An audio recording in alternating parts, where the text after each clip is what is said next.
Salut les gars, aujourd'hui je vais vous faire un petit tuto pour aborder les autoroutes, c'est un sujet qui m'est souvent demandé. Donc je vais vous montrer comment on commence à travailler une autoroute. Donc en fait moi ce que je fais c'est que je me sers de mon interrupteur d'IdleUp, non c'est celui-là, pour gérer les autoroutes au départ. Je ne me sers pas d'une vraie coupure moteur, je les triche un peu si vous voulez. Donc au départ, je passe sur... là j'ai une courbe à 60%. Donc je vais décoller, je vais mettre l'IdleUp 3 qui est à 85%. Et ensuite je vais passer en IdleUp 1. Et à ce moment-là, je vais avoir une baisse de régime et je vais essayer de gérer mon approche comme si j'avais coupé le moteur en fait. Donc je vais vous montrer ce que ça donne.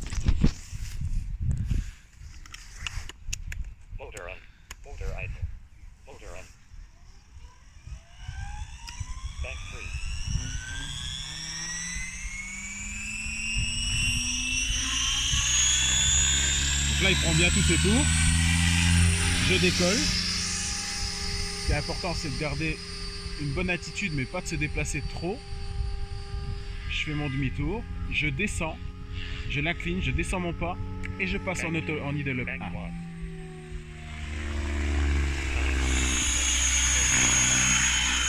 Et là je fais l'opération plusieurs fois. Ça me permet de gérer la trajectoire, la descente avec du pas.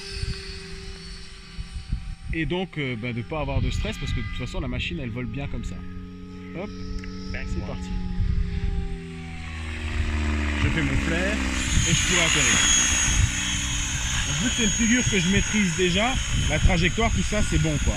Genre je me permets de le faire assez près, mais vous au début faites-le quand même assez loin histoire de ne pas prendre la machine dans la tronche. Donc là je vais atterrir. Une fois qu'on en est là sur le... de cette façon là, qu'on arrive à le gérer de cette façon là, on va descendre par exemple de 10% la valeur des gaz et on va recommencer. On remet l'IdleUp 3 et on décolle.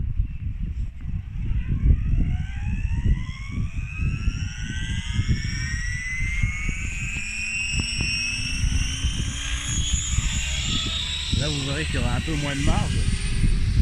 J'ai mis 50%. Je fais mon demi-tour, je me prépare, pas négatif et IdleUp 1.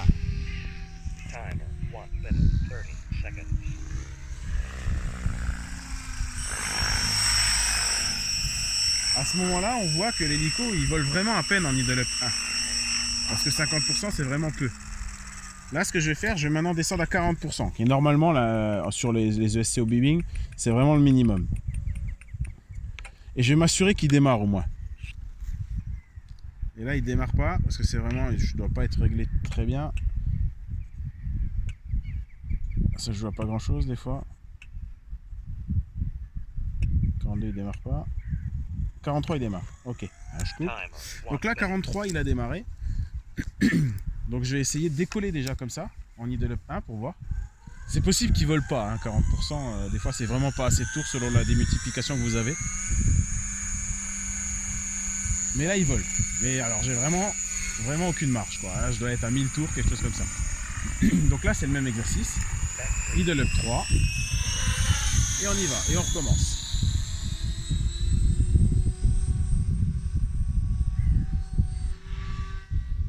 Et on coupe. Hop.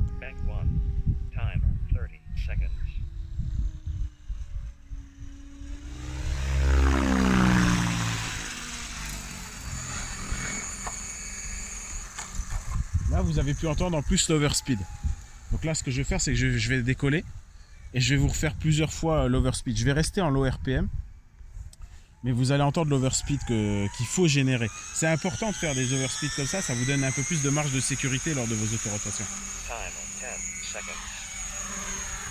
Et en plus, quand on est en low RPM, du coup, on l'entend plutôt pas mal. Et du coup, il met du temps à monter. Allez, hop. Et là, je touche à rien et j'essaie de gérer un overspeed. Voilà, on a entendu. Donc quand on arrive à obtenir ce bruit-là, ce résultat, c'est qu'en plus on arrive à générer des tours. Donc si on génère des tours à l'atterrissage et qu'en plus on arrive à l'amener là où on veut, à partir de ce moment-là, la dernière étape, c'est la suivante. Et là, on a coupé complètement le moteur. Et c'est la même chose que les étapes d'avant.